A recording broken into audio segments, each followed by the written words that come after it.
Hello, friends. My name is Remy Michael Akbebo.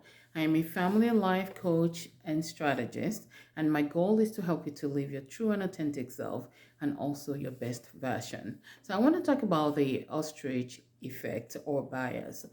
Ostrich effect is actually a cognitive bias whereby people avoid negative information. So, ostrich, whenever they sense danger, they stick their head in the sand and hoping that when they stick it back up, the danger would have left, right? So, in real life, it's not really applicable because a problem that is not resolved, a problem that is not acknowledged, is only deferred forward and it could be catastrophic. So the earlier that we acknowledge negative information or assess that information or acknowledge the situation in the family, the earlier we deal with it and the better for us, right?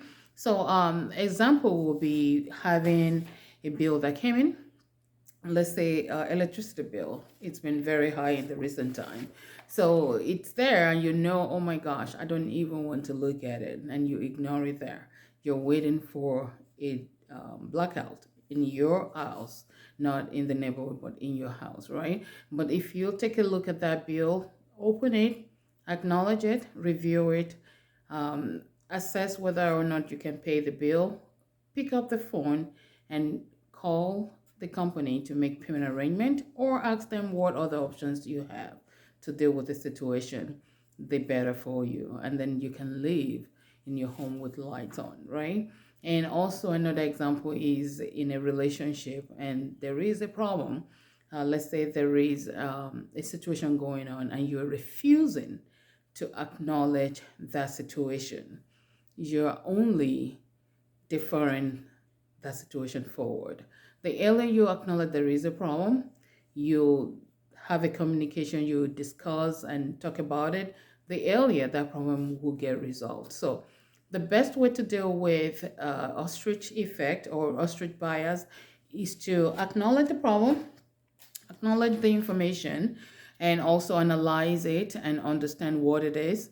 Um, Plan to deal with it. Don't ignore it. Plan to deal with it. And the question that you want to ask yourself is, do I have the information? Do I have all the resources that I need to actually resolve the situation? And if you don't, are you seeking those information to be able to deal with the situation?